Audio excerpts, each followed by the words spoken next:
Hey guys, welcome back to our channel, and if you're new to the channel, then welcome to the channel. I'm Anna.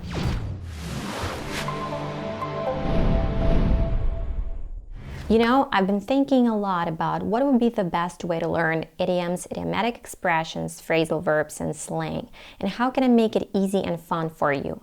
And of course, I automatically thought about my favorite way to learn.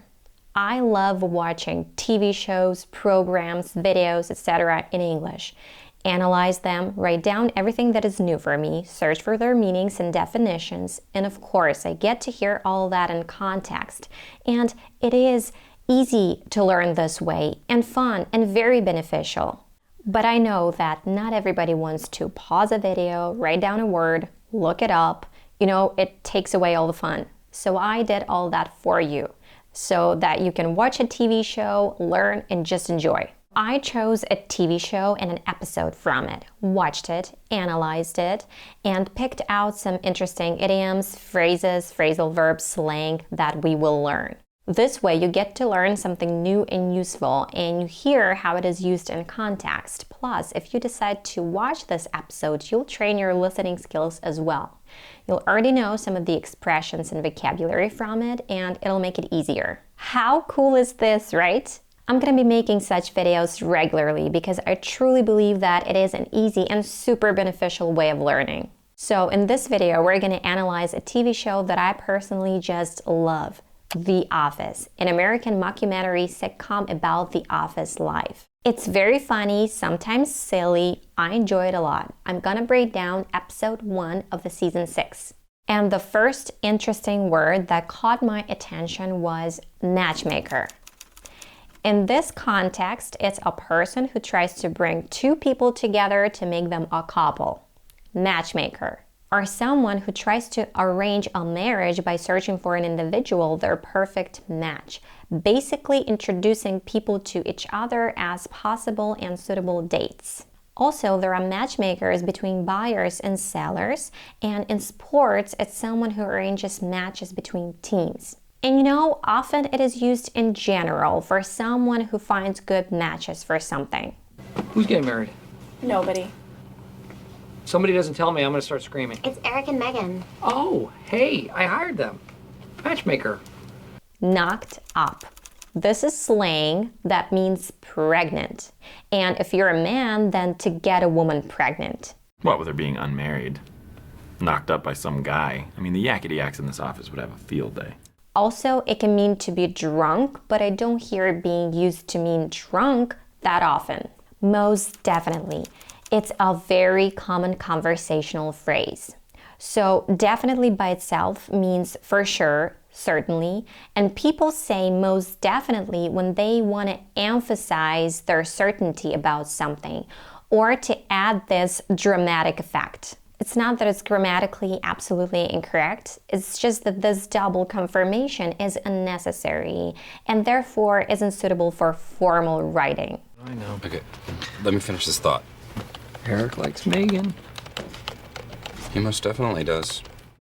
Being left out. To be left out means that some people, some group of people are doing something without you. To be kind of rejected by a group of people that you want to be a part of and consequently causing you to feel down because of that. I hate being left out. Whether it's not being picked for a team or being picked for a team and then showing up and realizing that the team doesn't exist or that the sport doesn't exist. A third wheel. Being a third wheel usually refers to a person that is unnecessary in the group of 3 people. Usually when there's a couple and his or her friend goes out with them and may or may not feel themselves uncomfortable and weird like a fish out of water, or just is with them all the time and kind of interferes. Third wheel. I have been the third wheel so many times in my life.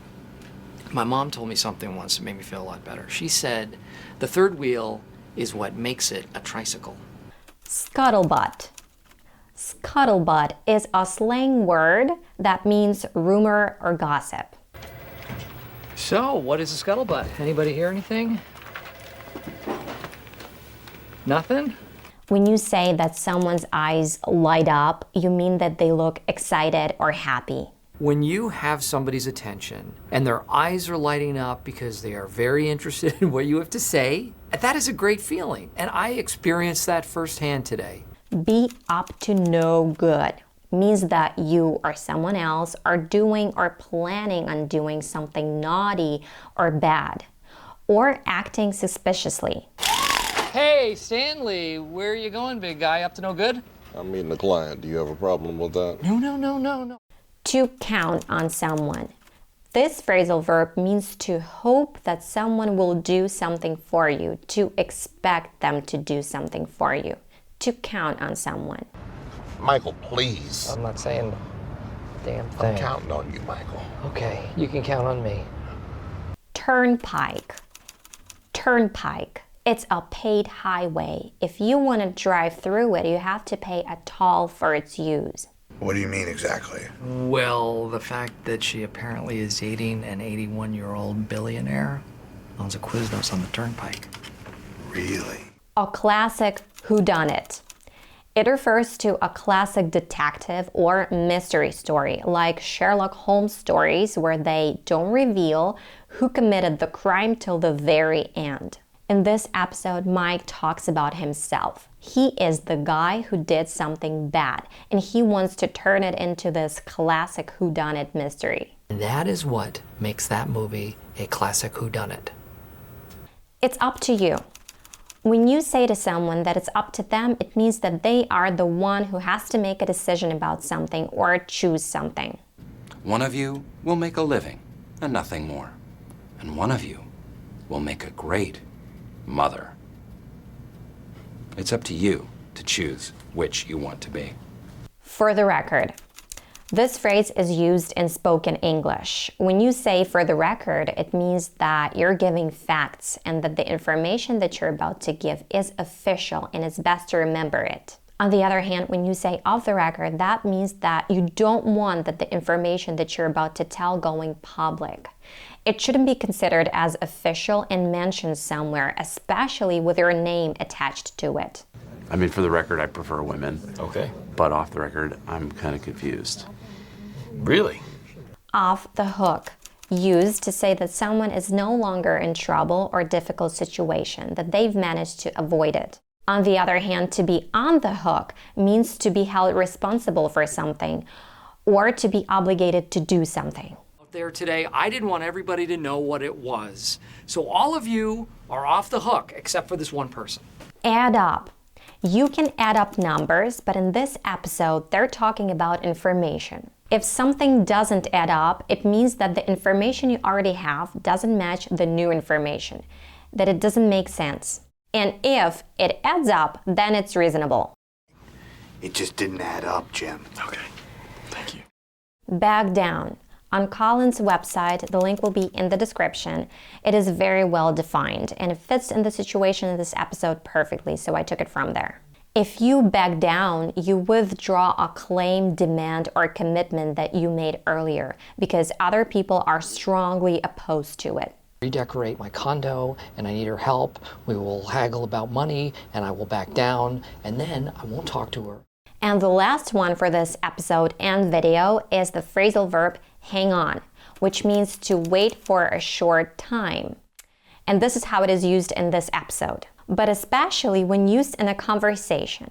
When someone has said something and you say, hang on, because you either want to process this information or further discuss it.